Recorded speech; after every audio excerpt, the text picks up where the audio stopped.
الصلاة والسلام عليك يا رسول الله صلى الله تعالى عليه وسلم أما بعد أعوذ بالله من الشيطان الرجيم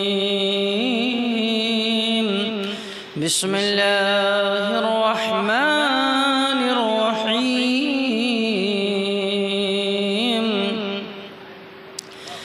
وأتموا الحج والعمرة لله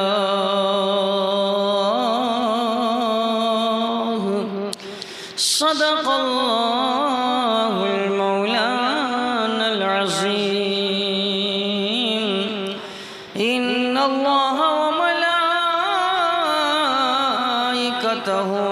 يصلون على النبي يا أيها الذين آمنوا صلوا عليه وسلموا تسليما اللهم صل على سيدنا شفيعنا مولانا محمد بارك وسلم صلوا عليه صلاة وسلاما عليك يا رسول الله صلی اللہ تعالی علیہ وسلم۔ اللہ کا شکر ہے، اس کا احسان عظیم ہے کہ اس نے ہمیں اور آپ کو آج کی رات اپنے محبوب پاک کے ذکر پاک کی مجلس میں شریک ہو کر دارین کی سعادتوں سے مالا مال ہونے کی توفیق عطا فرمائی ہے۔ یقیناً وہ لوگ بڑے خوش نصیب اور خوش بخت ہوتے ہیں جنہیں اللہ پاک ایسی پاکیزہ مجلسوں میں شرکت کا شرف عطا فرماتا ہے۔ ان محفلوں میں کوئی یوں ہی اپنی مرضی سے چل کر نہیں آتا، یہاں وہی لوگ آتے ہیں جنہیں بلایا جاتا ہے۔ یعنی اللہ پاک اپنے محبوب کے ذکر کے لیے جس بندے کو چن لیتا ہے اسے ذکر محبوب کی مجلس میں شریک ہونے کی توفیق عطا فرماتا ہے۔ لہٰذا ہم یہ کہہ سکتے ہیں کہ آج کی رات ہم اور آپ رب کے عام بندوں میں سے نہیں ہیں بلکہ ان خاص بندوں میں سے ہیں جو رب کے چنے ہوئے ہیں۔ آپ حضرات تھوڑا سا اپنے ذہن پر زور دیں تو چناؤ کی اہمیت کا اندازہ لگ جائے گا۔ ہم آپ کسی کو چن دیں تو اس کا بھاؤ بڑھ جاتا ہے، اس کی شان بڑھ جاتی ہے، اس کی سرکار بن جاتی ہے۔ جسے ہم چن دیں اس کا بھاؤ بڑھ جائے تو پھر سوچئے جسے رب نے چنا ہے اس کی قیمت کیا لگے گی۔ یقیناً ہمارے آپ کے مقدر پر اللہ کے فرشتے بھی رش کرتے ہوں گے اور مبارکبادی پیش کرتے ہوئے یہ کہہ رہے ہوں گے سنیوں مبارک ہو، اللہ پاک نے اپنے محبوب کے ذکر کے لیے آج تمہیں بھی چن لیا ہے۔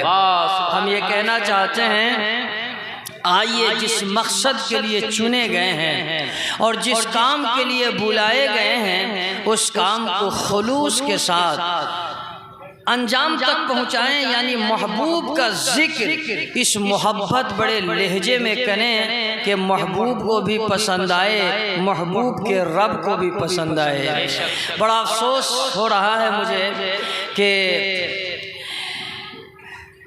مجمع بہت بڑا ہے لیکن دور دور لوگ بیٹھے ہیں اور اسٹیج سے بالکل قریب ان بچوں کو بٹھا دیا گیا ہے جنہیں ابھی تقریر کی کوئی خاص ضرورت نہیں ہے۔ انہیں تو آپ کی تربیت کی ضرورت ہے، آپ کے پیار کی ضرورت ہے، آپ کی محبت کی ضرورت ہے۔ آپ جو کھلانا چاہتے ہیں اس مٹھائی اور اس دوائی کی ضرورت ہے انہیں۔ تقریر کی ضرورت انہیں نہیں ہے، تقریر کی ضرورت تو آپ کو ہے۔ تو جنہیں تقریر کی ضرورت ہے وہ پیچھے جا کر بیٹھے ہیں، اور جنہیں پیار محبت کی ضرورت ہے ان کو آگے بٹھا کے رکھے ہیں۔ کاش آپ آگے بیٹھے ہوتے تو یہ آپ کو دیکھ کر کچھ سیکھتے بھی کہ ہمارے باپ دادا کیسے بیٹھے ہیں، ہمیں ویسے ہی بیٹھنا چاہیے۔ یہ آگے بیٹھ کر آپ کو کیا سکھا سکیں گے؟ یہ اپنے آپ میں مشغول رہیں گے اور افراتفری کا ماحول بنا رہے گا۔ آپ محسوس کیجئے، اگر کوئی قصہ کہانی سناتا ہے، جھوٹی باتیں بھی سناتا ہے، تو اس کے سنانے کے لیے کوئی سامنے ہوتا ہے، کوئی سننے والا ہوتا ہے۔ اگر کوئی نہ ہو تو کیوں سنائے گا؟ اگر کوئی سامنے نہ ہو اور کوئی بول رہا ہو تو لوگ کہتے ہیں پاگل ہے، اس لیے کوئی ہے ہی نہیں اور سنا رہا ہے تو پاگل ہے۔ تو قصہ کہانی سنانے کے لیے کسی ذی ہوش کی ضرورت پڑتی ہے، عقل مند کی، ورنہ لوگ پاگل سمجھتے ہیں۔ یہاں دین کی باتیں سنانا ہے اور سامنے کوئی ایسے لوگ ہے ہی نہیں ذی ہوش جنہیں سنایا جائے، تو آنے والا پاگل ہی سمجھا جائے گا۔ یہ بچے کو تقریر کیا سنایا جائے بتائیے؟ اگر آپ 10 منٹ گفتگو کرانا چاہتے ہیں تو آپ حضرات سے گزارش ہے، التماس ہے، نویدن ہے کہ آپ تھوڑی دیر کے لیے تشریف لے آئے۔ انشاءاللہ مجھے امید ہے کہ آپ سننے کے بعد خوش بھی ہوں گے، آپ کا دل باغ باغ ہوگا اور آپ کے معلومات کے خزانے میں انشاءاللہ بہت اضافہ ہوگا۔ آپ کو محسوس ہوگا کہ آج میں نے کچھ سنا ہے اور مجھے کچھ معلوم ہوا ہے۔ تشریف لیں تھوڑی دیر کے لیے، لائیں۔ ماشاءاللہ بہت سمجھدار لوگ ہیں۔ یہ سرکار مسلح دھار اور کھلے آنگن میں بڑا سا کٹوڑا پلٹ کے رکھ دیجئے، تو آپ بتائیے ایمان سے کوئی قطرہ اس میں ٹپکے گا کیا؟ ذرا بولیے گا کیوں؟ وہ پلٹ کے رکھا ہے نا، پلٹ کے رکھا ہے۔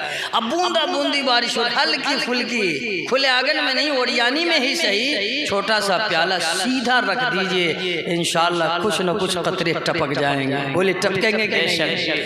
تو سننے کے لیے دل کا پیالہ سیدھا ہونا چاہیے، تبھی اس میں کچھ بات اترے گی۔ اگر حاجی صاحب اوپر چلے آئیے، آپ تشریف لائیے۔ ماشاءاللہ مبارک ہو آپ کو، اللہ تعالیٰ نے کرم فرمایا ہے۔ میں اپنی گفتگو شروع کرتا ہوں۔ ایک تو یہ کہ دل کا پیالہ سیدھا کر لیں۔ پہلی بار آپ کے اس دیار محبت میں حاضری کا اتفاق ہوا ہے۔ یہ عظیم شعراء کرام کی موجودگی ہے جو الحمدللہ استاد الشعراء کی حیثیت رکھتے ہیں، حضرت علامہ عبد الجبار افضل مظفر پوری صاحب، حضرت کوثر مظفر پوری صاحب، حضرت اکمل ویشالوی صاحب۔ یہ حضرات وہ ہیں کہ جو بڑی بڑی کانفرنس کے کامیابی کی ضمانت، وہ اس لیے کہنا ہے کہ تاکہ آپ کی سماعت بیدار ہو جائے اور آپ تیار ہو جائیں۔ وہ کہتے ہیں ہمارے بزرگوں نے کہا ہے، اسلاف نے، کہ جانتے ہو اللہ پاک نے زبان ایک اور کان دو کیوں دیے ہیں؟ زبان ایک اور کان دو، تو خود فرماتے ہیں صوفیاء کرام کہ اللہ نے کان دو اور زبان ایک اس لیے دیا ہے کہ بولو کم اور سنو زیادہ۔ بولو کم اور سنو زیادہ۔ اور پھر فرماتے ہیں کہ جانتے ہو کان کا جو نقشہ ہے، ڈیزائن ہے، یہ کیسا بنایا ہے؟ یہ سیپ کی طرح بنایا ہے۔ ہمارے علماء صدف کہتے ہیں اور آپ کی زبان میں ستوا کہتے ہیں، اسے ہی سیپ کہتے ہیں۔ کہا کہ اس کا نقشہ ڈیزائن سیپ کی طرح ہے اور موتی سیپ کے اندر ہی پیدا ہوتا ہے، لیکن ہر سیپ میں نہیں۔ جب بارش ہوتی ہے تو ٹپکتے ہوئے بارش کے قطرے کو جو سیپ اپنے اندر لے کر سمندر کی تہ میں اتر جاتا ہے اور اس قطرے کی حفاظت کر لیتا ہے تو اس میں موتی پیدا ہو جاتا ہے۔ صوفیہ کرام فرماتے ہیں مبارک ہو تیرے پاس جو سننے کے لیے کان ہے، یہ سیپ کی طرح ہے۔ اور علماء اہل سنت کا خطاب بارش کے قطرے کی طرح ہے۔ اگر تو نے ان کی زبان پاک سے ٹپکتے ہوئے نورانی قطرے کو اپنے سیب سے لے کر دل کی تہ میں اتار لیا تو یہ موتی کیا ہے؟ اللہ پاک تیرے سینے میں ہدایت کا نور پیدا کر دے گا، ہدایت کا نور پیدا کر دے گا۔ تو ذرا ہمیں احساس دلائیں، کتنے لوگ ہیں جو محبتوں کے ساتھ سن کر اپنے دل کی تختی پر اتارنے کا ارادہ رکھتے ہیں؟ ذرا وہ ایک بار باواز بلند سبحان اللہ کہہ کے ہمیں احساس دلائیں۔ ماشاءاللہ سبحان اللہ۔ آپ سب تیار ہیں تو تھوڑی دیر کی گفتگو ہو جائے۔ جو لوگ باہر بیٹھے ہیں ان سے بھی گزارش ہے کہ آپ اپنے کان کا تالا کھول کر رکھیں گے اور دل کا پیالہ سیدھا رکھیں گے تو انشاءاللہ آپ کے دل میں وہاں بھی بات اتر جائے گی۔ توجہ سے سنیں تھوڑی دیر۔ یہ علماء کرام بیٹھے ہیں، ہمارے شورا سب بڑے بھائی ہیں ہمارے، اکمل ویشالوی صاحب ہم سے بڑے، کوثر مظفر پوری صاحب ان سے بڑے، افضل مظفر پوری صاحب تو ان سے بھی بڑے ہیں ماشاءاللہ۔ یہ سب بڑے بھائی ہیں، ان حضرات نے پڑھ لیا ہے تو دو شعر میں پڑھ لیتا ہوں۔ پڑھو کیا؟ اچھا ماشاءاللہ سبحان اللہ۔ چچا آپ کی مسکراہٹ پر تو کئی شعر قربان ہیں ماشاءاللہ۔ اس عمر میں ایسی مسکراہٹ ہے، جوانی میں کیسی رہی ہوگی؟ اللہ سلامت رکھے ماشاءاللہ سبحان اللہ۔ تو سماعت کریں حضرت علامہ ابراہیم رضا صاحب سبحان اللہ۔ ہمارا ڈرائیور جو ہے نا، آنر ہے بیچارے، ڈرائیور نے کئی گاڑی کے آنر ہیں، ہم کو لگتا ہے 150 سے کم اسپیڈ نہیں چلائے ہوں گے، اگر اس میں رہا ہوگا گاڑی میں تو 150 ہوگا، تو بڑی اسپیڈ چلا کر آئے ہیں ماشاءاللہ۔ سنیں، ذکر محبوب کرنے کے لیے ہم سب بیٹھے ہیں تو ایک مطلب ہم نے کہا کہ محبوب کا ذکر کیسے کیا جائے۔ کوثر بھائی دعا سے نوازیں گے، افضل بھائی سب استاد الشورا ہیں۔ سنیں، میں نے عرض کیا ہے کہ پہلے آؤ بے عشق سے دل کی طہارت کیجئے، پہلے آؤ بے عشق سے دل کی طہارت کیجئے، پہلے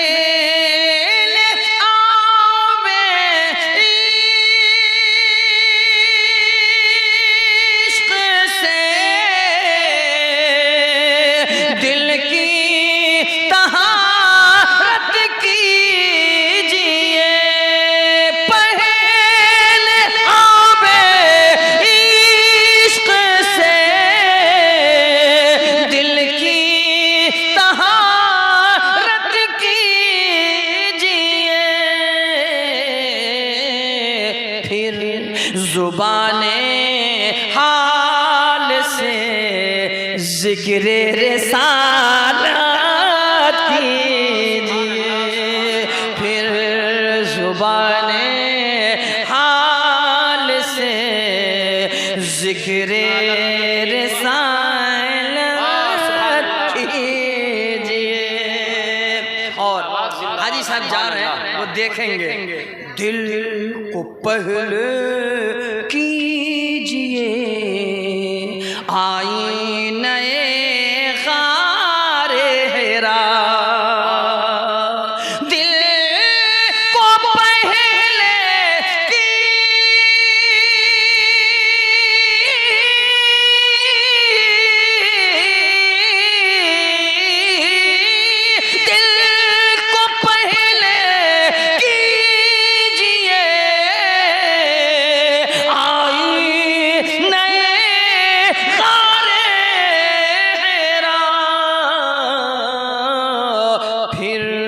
ادب کے ساتھ تکمیل زیارت کیجئے،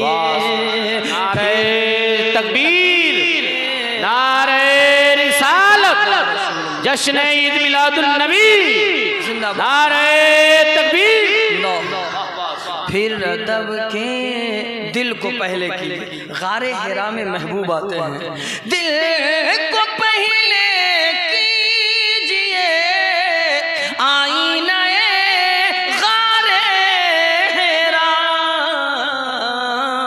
پھر ادب کے ساتھ تکمیل زیارت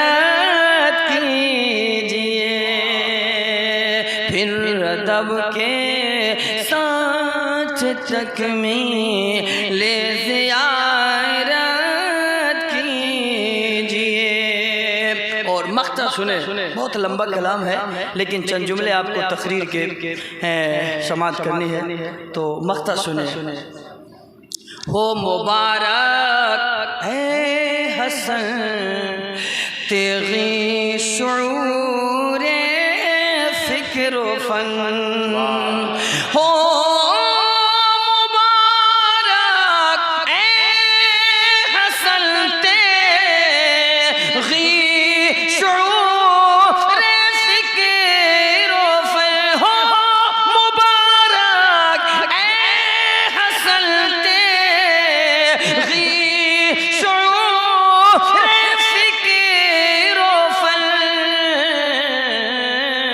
جب سجے بزم میں نبی آقا کی مدحت کیجئے، جب سجے بزم میں نبی آقا کی مدحت کیجئے۔ ماشاءاللہ سبحان اللہ، درود شریف پڑھ لیں۔ اللہم صلی علی سیدنا شفیعنا مولانا محمد الباری صلی اللہ علیہ صلاۃ و سلام علیک یا رسول اللہ صلی اللہ علیہ وسلم۔ حاجی صاحب جا رہے ہیں، ان کا مقدر بیدار ہے اور یہ جانے کے لیے تیار ہیں۔ ماشاءاللہ، اللہ کرے ہم لوگوں کے لیے بھی وہ موقع ہے، وہ گھڑی آئے، ہم لوگ بھی جائیں اور انشاءاللہ جائیں گے۔ وہ مجھے ایک پیارا سا خوبصورت واقعہ یاد آیا ایک عاشق کا، وہ ابھی تقریر شروع نہیں ہو رہی ہے، وہ ایک واقعہ یاد آ گیا آپ کے کاہلی کے ساتھ درود پڑھنے کی وجہ سے۔ وہ واقعہ یاد آیا، محبوب کے روضے پر جانے کے لیے پیسے کی کوئی خاص ضرورت نہیں ہے، پیسے کی کوئی خاص ضرورت نہیں ہوتی ہے، وہاں محبت کی ضرورت ہوتی ہے کہ محمد سے وفا تو نے تو ہم تیرے ہیں، آئیے جہاں چیز ہے کیا لوح و قلم تیرے ہیں، تو وہاں تو محبت کی ضرورت ہے، پیسے کی ضرورت نہیں ہے۔ بہت پیسے والے رہ جاتے ہیں اور غریب پہنچ جاتے ہیں۔ یہ درود جو آپ نے کاہلی کے ساتھ سستی کے ساتھ پڑھا ہے، یہ نہیں ہونا تھا۔ عاشق کا رنگ تو بڑا چوکھا ہوتا ہے، دیوانے کی کیفیت تو بڑی عجیب ہوتی ہے، درود پڑھنے کا لہجہ ذرا نرالا ہونا چاہیے تھا۔ وہ مجھے یاد آیا، ایک پتھر تراش ہے، پتھر تراش دیوانہ ہے محبوب کا، ادا اس کی کیا ہے، وہ پتھر تراش ہے تو درود پڑھے، پتھر فٹ کرے تو درود پڑھے، وہ گھر سے چلے تو درود پڑھے، اور گھر پہنچ جائے تو درود پڑھے، وہ کام کوئی بھی کرے نا تو پہلے محبوب پر درود پڑھے، درود پڑھتا رہا۔ اللہ کے محبوب نے اپنے اس دیوانے کو پسند کر لیا، ہائے ہائے، دیوانہ بڑا سچا تھا، بڑا پکا تھا، درود پڑھنے والا تھا، دل سے درود پڑھتا تھا، ہمیشہ درود پڑھتا تھا۔ ایک روز کام سے گھر آیا، رات کو سویا، محبوب پر درود پڑھ کے سویا، ادھر آنکھ لگ گئی، ادھر مدینے سے محبوب آ گئے، سبحان اللہ، آنکھ لگی تھی، محبوب سامنے کھڑے تھے۔ محبوب نے فرمایا، او میرے غلام، کیا ہندوستان میں رہ کر ہی درود پڑھو گے، یہیں رہ کر ہی درود پڑھو گے؟ میں تجھے دعوت دینے آیا۔ او واہ مبارک، ذرا محبت سے بولے سبحان۔ کون آیا دعوت دینے؟ محبوب آئے ہیں، اللہ کے حبیب آئے ہیں۔ اللہ اللہ، پوری کائنات جس محبوب کو دعوت پیش کر رہی ہے، اے محبوب میرے گھر میں بھی ہو جائے چراغا یا رسول اللہ، آپ تو تشریف لائیں ادھر، پورا زمانہ محبوب کو دعوت پیش کر رہا ہے، حضور ایک بار تشریف لے آئے۔ محبوب فرماتے ہیں، میرے غلام میں دعوت دینے آیا، ہمیشہ یہیں سے پڑھو گے؟ ارے اٹھو، آؤ میری چوکھٹ پر آؤ، اب جو درود پڑھنا ہے میرے در پر آ کر پڑھنا ہے، سبحان اللہ، ذرا میری